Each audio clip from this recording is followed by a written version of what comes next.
are New Yorkers who cannot wait for Election Day to be over. They can do something about it now. Polling places open today for early voting. Long lines of voters were seen at numerous locations, and the numbers are coming in.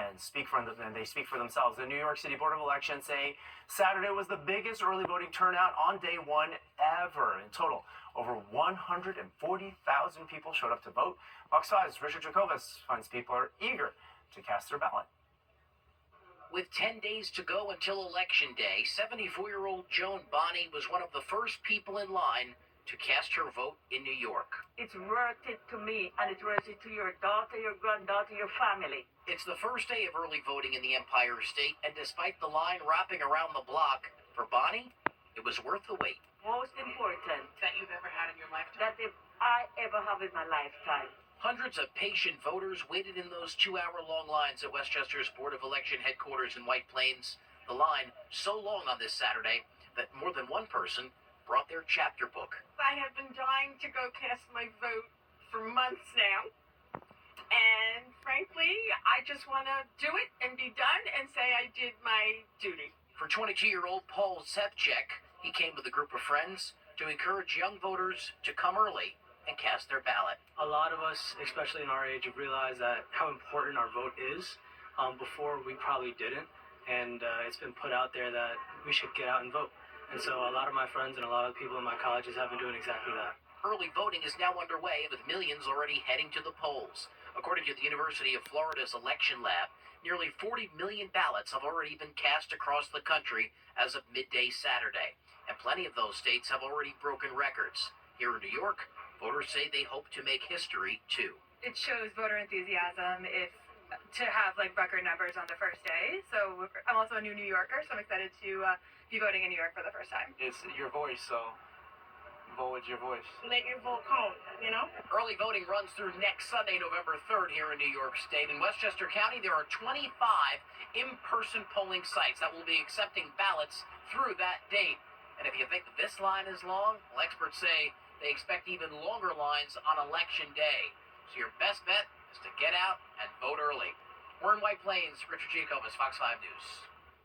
Although the world was wondering when Israel would launch its retaliatory strike on Iran, that question was answered on Saturday.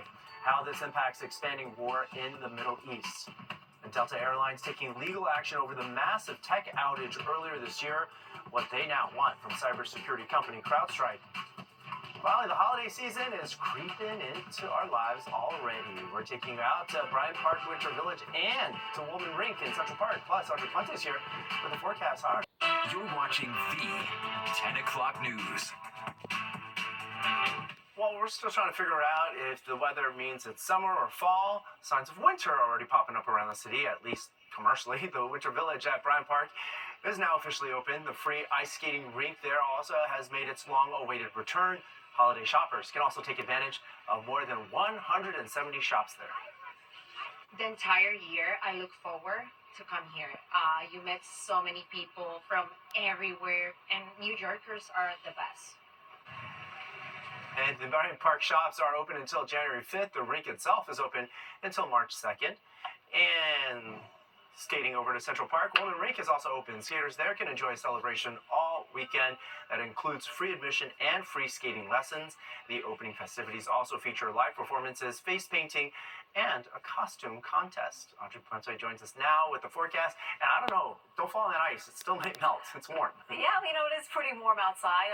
We're a little bit above average for this time of year, but tomorrow we're going to be a little bit below average. The record high in the state was 78 degrees. We weren't that warm, but we are going to be close to that number as we go further on into next week. Also to note here is our sunset time before 6 o'clock.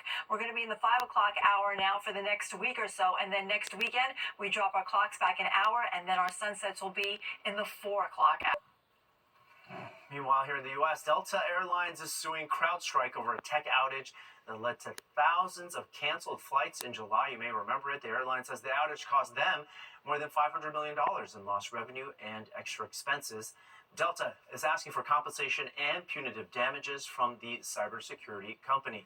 CrowdStrike, meanwhile, says the airline is giving misinformation and attempting to shift the blame away from its own slow recovery time. The U.S. DOT is investigating why Delta took longer to recover compared to other airlines. Jennifer Williams is here now with a check of what's coming to the Jen. All right, let's hope. Well, we've got exciting news for Olivia Rodrigo fans. 50,000 limited edition Rodrigo Metro cards are being released on Monday at 7 subway stations. The Violet Metro card features Rodrigo here wearing her signature Violet Link buds in the subway. It will be the second to last custom Metro card ever to be released as the MTA moves over to its Omni system. And that does it for us tonight. If you've missed any part of the 10 o'clock news, you can always catch an encore on our free streaming app, Fox Local. Just scan the QR code on your screen right here to download the free Fox Local app on your phone, where you can stream our newscasts anytime, anywhere. Have a great night. See you tomorrow.